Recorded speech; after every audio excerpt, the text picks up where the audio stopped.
El rastro de PDVSA, Delcy Rodríguez, salpica a España y Ecuador en escándalos de financiamiento político.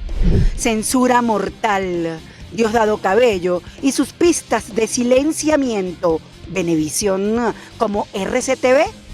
Golpe a el eje Irán-Rusia. La Unión Europea declara terrorista a la Guardia Revolucionaria iraní.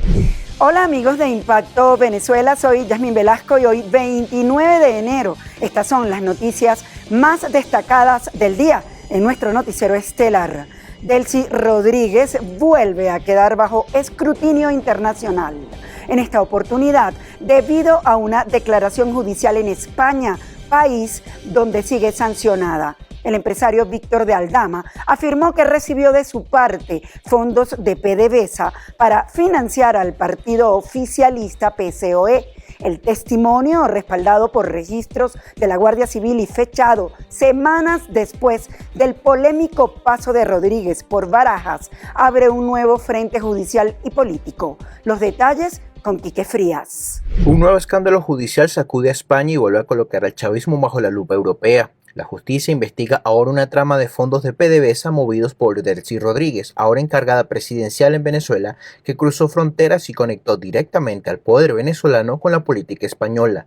En este caso, el partido de gobierno PSOE, benefactor de estos dineros entregados de forma ilícita a través del empresario español Víctor de Aldama. Ha dejado claro que tiene que ver con la financiación ilegal del PSOE y de cómo llegó el presidente Sánchez a presidente de la Internacional Socialista. La investigación apunta ahora a pruebas documentales. La Guardia Civil tiene material gráfico, específicamente un sobre rotulado donde se movieron los fondos. Dice PDVSA, su presidente hasta 2020, Manuel Quevedo, además de mencionar a Delcy Rodríguez, para entonces vicepresidenta.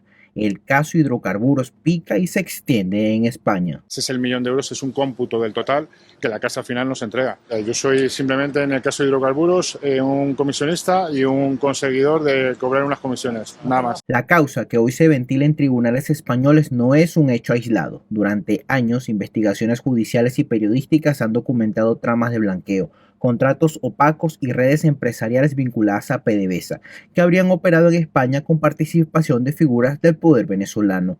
El nombre de Delcy Rodríguez aparece de forma recurrente en expedientes que conectan petróleo, dinero y política, en un entramado que sigue bajo la lupa de la justicia europea y que podría tener nuevas derivaciones judiciales en los próximos meses. Reportó para ustedes Quique Frías, Impacto Venezuela. La Fiscalía ecuatoriana indaga un presunto financiamiento ilícito desde PDVSA a la campaña de la ex candidata presidencial Luisa González. El allanamiento a su vivienda y la investigación que incluye a Rafael Correa desatan un nuevo escándalo político en medio de acusaciones cruzadas. Veamos el reporte de AFP. Por darse cita. La Fiscalía de Ecuador informó el miércoles que investiga un presunto financiamiento de Venezuela a la campaña presidencial de la ex candidata de izquierda Luisa González en las elecciones que dieron como vencedor al derechista Daniel Noboa. Los candidatos de orillas políticas opuestas se enfrentaron en los comicios anticipados de 2023 y nuevamente en 2025, en medio de una ola de violencia sin precedentes vinculada al narcotráfico. Según la Fiscalía, se presume que dinero ilícito en efectivo ingresaba desde Venezuela para financiar la campaña presidencial de 2023, en la que González obtuvo el 48% de los votos. Las autoridades allanaron la vivienda de la ex candidata, mientras ella rechaza de forma tajante las acusaciones. La Revolución Ciudadana y Luisa González no hemos recibido un solo centavo, ni de Fiscalía, ni de Venezuela, ni de ningún cartel, ni de nadie. Más temprano, el expresidente socialista Rafael Correa denunció que también fueron allanadas las viviendas de otros exaspirantes de su movimiento. Sin mencionarlo directamente, el presidente Noboa aseguró desde el Foro Económico Mundial de Davos que campañas políticas en Ecuador habrían sido financiadas por el régimen de Nicolás Maduro. González, por su parte, elevó el tono de sus declaraciones y responsabilizó al gobierno por su seguridad. Y decirles a este gobierno, me quieren callar, solo me podrán callar muerta. Tendrán que encontrarme muerta para callarme. La Revolución Ciudadana, liderada por Correa, es la principal fuerza legislativa con 67 de los 151 escaños, aunque el oficialista Acción Democrática Nacional logró mayoría con el apoyo de otros partidos. Ahora pasamos a revisar los comentarios que nos dejan sobre la pregunta del día de hoy. Por un lado, María Corina Machado se reúne con Marco Rubio en Estados Unidos para tejer la ruta de la libertad. Por el otro, Delcy Rodríguez recibe honores militares y exige unidad monolítica. Dos movimientos, un país bajo máxima tensión geopolítica. ¿En quién confías para el futuro de Venezuela? Creo ahora nos confiamos en Dios. No hay más nadie en quien confiar. Solo Dios tiene el control. En el presidente Donald Trump, el secretario Marco Rubio, líder María Corina Machado y más del 90% del pueblo de Venezuela. Vamos con todo. El verdadero presidente es Edmundo González, señores. Listo. Confío en los venezolanos hasta el final. Una noticia que duró apenas 2 segundos. Una amenaza que retumba años. Así funciona la censura en Venezuela. La advertencia del ministro de Interior y Justicia, Diosdado Cabello, contra Venevisión, por mencionar a la líder opositora María Corina Machado, fue confirmación de un sistema que en 2 décadas ha cerrado más de 400 medios, clausurado hasta 300 emisoras de radio y llevado a prisión a decenas de periodistas, consolidando un modelo donde informar dejó de ser un derecho para convertirse en un acto de alto riesgo. Así lo informa Génesis Pérez. La reciente amenaza de Diosdado Cabello contra Venevisión tras la breve transmisión de declaraciones de la líder opositora María Corina Machado dejó al descubierto la arquitectura invisible de control informativo que domina el país. María Corina Machado ofreció declaraciones tras su salida de la reunión con el secretario de Estado de Estados Unidos, Marco Rubio. En su programa nocturno, el ministro de Interior y Justicia no solo descalificó a la dirigente opositora, sino que construyó un mensaje dirigido al sistema mediático. Dar visibilidad es un acto que tiene consecuencias. Sin mencionar al canal en un primer momento, colocó a los medios como responsables de la existencia política de la oposición y luego lanzó la advertencia directa, sin estridencias, pero con la contundencia que solo tiene quien controla las llaves del castigo administrativo. Escúchame, Venevisión. Escucha ahí, sin estridencia mediática su figura se diluye, sin titulares simplemente desaparece. El efecto fue inmediato. Tras el llamado de atención, Venevisión cortó de forma abrupta la ampliación del reporte sobre la reunión de Machado con el secretario de Estado de Estados Unidos, Marco Rubio, y el tema desapareció del resto del noticiero estelar. Ante esto, el Colegio Nacional de Periodistas condenó públicamente las presiones contra el canal y recordó que informar es un derecho garantizado en la Constitución. Informar es un derecho garantizado en la Constitución. Amenazar a un medio de comunicación por hacer su trabajo y presionar para que prevalezca la autocensura lo vulneran. El Consejo Nacional de Periodistas rechaza las presiones y amenazas de altos funcionarios contra Venevisión. Durante más de 2 décadas, el Estado ha consolidado un sistema donde Conatel, a través de multas selectivas, cierres y presiones informales, funciona como mecanismo de control. El cierre de RCTV en 2007 dejó la lección central: informar puede costar la existencia. Desde entonces, más de 400 medios independientes han sido clausurados en el país, incluyendo televisión, prensa, radio y plataformas digitales, mientras que solo en radio se contabilizan entre 200 y 300 emisoras cerradas entre 2003 y 2022. El Sindicato Nacional de Trabajadores de la Prensa y organizaciones internacionales han documentado más de 20 periodistas y trabajadores de prensa privados de libertad en el periodo más reciente, con denuncias continuas y detenciones arbitrarias, procesos por delitos graves como terrorismo o incitación al odio. Simultáneamente se ha demostrado que no es solo una reacción gremial, funciona también como un termómetro de la propia fragilidad institucional que revela este episodio. Génesis Pérez para Impacto Venezuela.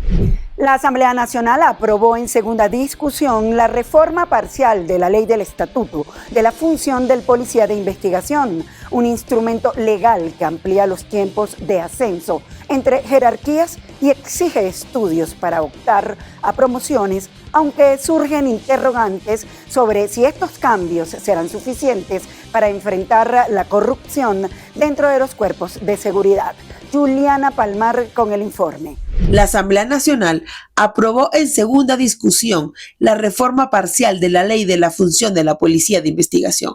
La normativa busca regular las relaciones de empleo público de los funcionarios de investigación penal y apunta a una mayor profesionalización mediante la formación académica y la experiencia, como requisitos obligatorios para el ascenso dentro de la institución. Actualizamos el escalafón de cargos y de rangos que estaban establecidos en la ley del Estatuto de la Función de Policía de Investigación.